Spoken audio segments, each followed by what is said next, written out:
प्रिय विद्यार्थियों नमस्कार। मैं डॉक्टर जगदीश्वरण, असिस्टेंट प्रोफेसर हिंदी, राजकीय महाविद्यालय भोजपुर जनपद मुरादाबाद, आपका हिंदी कक्षा में स्वागत करता हूं। प्रिय विद्यार्थियों, आज हम आपको हिंदी शब्द समूह के विषय में बताएंगे। यह अंश आपका हिंदी भाषा से संबंधित है, व्याकरण से संबंधित है। हिंदी शब्द समूह किसे कहते हैं? किसी भी भाषा में प्रयुक्त होने वाले सभी शब्दों को शब्द समूह कहा जाता है और प्रत्येक भाषा का अपना अलग शब्द समूह होता है। शब्द समूह घटता बढ़ता रहता है, एक जैसा नहीं रहता, स्थिर नहीं रहता है। इस शब्दों समूह का जो व्यवहार है हम अपनी भाषा के बोलने और लिखने में प्रयोग करते हैं। जैसा कि मैंने अभी आपको बताया कि हिंदी शब्द समूह स्थिर नहीं रहता है, घटता बढ़ता रहता है, इसमें शब्द आते रहते हैं।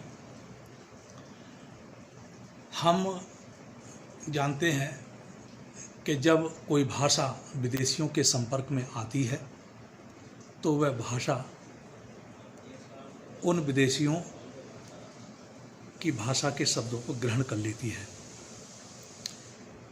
भारत में मुगलों का लंबे समय तक शासन रहा, अंग्रेज़ों का भी लंबे समय तक शासन रहा। इसलिए ये निश्चित है कि हिंदी ने अरबी फारसी और अंग्रेजी भाषा के शब्दों को आत्मसात किया, अपने में समेटा। कुछ शब्दों का जो निर्माण होता है वह स्थानीय ज़रूरत के आधार पर भी होता है। तो इस प्रकार जो हिंदी शब्द समूह है वो 4 प्रकार के हैं। पहला जो प्रकार है वह है तत्सम शब्द समूह, दूसरा तद्भव शब्द समूह, तीसरा देशज शब्द समूह और चौथा जो है आगत शब्द समूह। अब हम इन चारों के बारे में आपको बताएंगे ये क्या है। पहला है तत्सम शब्द समूह, यानी तत्सम, तत् जमा सम। तत् माने उसके, उसके किसके? संस्कृत के। सम माने समान, यानी संस्कृत के समान। हिंदी में कुछ ऐसे शब्द हैं जो सीधे संस्कृत से वैसे ही ले लिए गए हैं, बिना किसी ध्वनि परिवर्तन के। दूसरी प्रकार से हम ये कहें कि जो भी संस्कृत के शब्द हैं जो हिंदी भाषा में इस्तेमाल होते हैं वे सभी तत्सम शब्द समूह के अंतर्गत आते हैं। जैसे एक शब्द है अग्नि या कर्म, ये तत्सम शब्द है। अग्नि संस्कृत का शब्द है, कर्म संस्कृत का शब्द है, हिंदी का नहीं है, लेकिन हिंदी में इस्तेमाल होता है और बिना किसी ध्वनि परिवर्तन के ये प्रयुक्त होते हैं हिंदी में। दूसरा जो शब्द समूह है वह है तद्भव। तद उसके और भव व्युत्पन्न, पैदा हुआ, यानी उससे उत्पन्न। उससे किससे उत्पन्न? यानी संस्कृत से उत्पन्न। जो शब्द संस्कृत से उत्पन्न होकर दूसरी जो भाषाएं हैं, आर्य भाषाएं हैं, उनसे होकर, उनसे गुजरते हुए हिंदी में यानी ध्वनि परिवर्तन के साथ हिंदी में प्रयोग किए जाते हैं, वो तद्भव कहलाते हैं। एक उदाहरण आपको मैं देता हूँ। जैसे काम शब्द है, काम, तो काम जो शब्द है वो तद्भव है। इसका जो संस्कृत शब्द है वह है कर्म। कर्म संस्कृत का शब्द है, तो ये कर्म जो शब्द है ये जो अपभ्रंश भाषा में बदलता गया, कम हो गया, फिर काम हुआ, यानी कर्म से कम और कम से काम, ये तद्भव हुआ। ये तद्भव शब्द है, यानी संस्कृत से व्युत्पन्न है, ध्वनि परिवर्तन हो गया इसमें।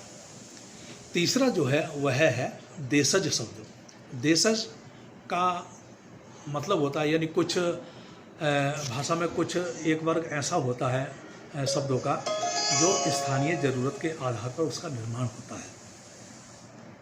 और इन शब्दों का निर्माण व्याकरण के आधार पर नहीं होता, व्याकरण से इसका संबंध नहीं होता। स्थानीय आवश्यकता के आधार पर ये गढ़ लिए जाते हैं। एक शब्द का मैं उदाहरण देता हूँ, फटफटिया। फटफटिया शब्द का बहुत प्रयोग होता है। अब मोटरसाइकिल की जब मोटरसाइकिल को हम चलाते हैं तो उसमें फटफट की आवाज़ निकलती है, तो उसके आधार पर, ध्वनि के आधार पर, ध्वनि के अनुकरण के आधार पर एक शब्द गढ़ लिया गया, फटफटिया। आज भी हम किसी गांव में जाते हैं तो बहुत पुराने ज़माने के जो लोग होते हैं या कम पढ़े लिखे लोग होते हैं, तो वो आज भी मोटरसाइकिल को फटफटिया कहते हैं या फटफट कहते हैं। इसी प्रकार के जो ये देशज शब्द हैं, जैसे झंझट है, भोंपू है, ये सब जो हैं जितने भी हैं वो स्थानीय आवश्यकता के अनुसार, ज़रूरत के अनुसार इनका निर्माण कर लिया जाता है। चौथा जो शब्द समूह है वह है आगत शब्द समूह। आगत का मतलब होता है आया हुआ। कहाँ से आया हुआ? यानी बाहर से आया हुआ। हम जानते हैं कि भारत में मुगलों का शासन रहा, अंग्रेज़ों का शासन रहा, तो हिंदी जो विदेशी भाषा के संपर्क में आई, तो हिंदी भाषा ने उस विदेशी भाषा के शब्दों को ग्रहण किया। वो शब्द आगत माने गए, आए हुए शब्द माने गए। तो इन शब्दों को जो है आगत शब्द समूह के अंतर्गत रखा गया है। जैसे रेल है, कलेक्टर है, पेन है, पेंसिल है, बाल्टी है, लैंप है, अचार है, ये सब विदेशी भाषाओं के शब्द हैं। तो ये सब देशज के अंतर्गत आते हैं। जैसे अरबी भाषा के जो शब्द हैं हमारे यहाँ हिंदी में इस्तेमाल होते हैं, कसूर है, औरत है, मतलब है, इलाज है, हकीम है, इत्यादि। ऐसे ही फारसी से शब्द ले लिए गए हैं, खुश, गवाह, जिगर, योश, बेरहम इत्यादि शब्द हैं जो फारसी के हैं और जो हिंदी में इस्तेमाल होते हैं। इसी प्रकार अंग्रेजी भाषा से पेन, पेंसिल, रेल इत्यादि शब्द हैं। पुर्तगाली से जैसे अचार है, आलपिन है, पिस्तौल है इत्यादि शब्द हैं। ये पुर्तगाली भाषा से लिए गए हैं, चूँकि यहाँ पुर्तगाली आए थे और उनकी जो विदेशी भाषा थी उसका जो हिंदी भाषा ने उन शब्दों को ग्रहण किया। इसी प्रकार फ्रेंच भाषा के लैंप, कप, कारतूस इत्यादि शब्द हैं जो हिंदी में इस्तेमाल होते हैं। तो ये 4 प्रकार के हिंदी शब्द समूह हैं जो हमारे हिंदी भाषा में इस्तेमाल किए जाते हैं। प्रिय विद्यार्थियों, मुझे आशा है कि आपको हिंदी शब्द समूह के बारे में जानकारी मिली और इससे आपका ज्ञानवर्धन होगा। इस समय लॉकडाउन चल रहा है। लॉकडाउन की अवधि में आप अपने घर रहें, सुरक्षित रहें, घर से बाहर ना निकलें, सरकार के निर्देशों का पालन करें।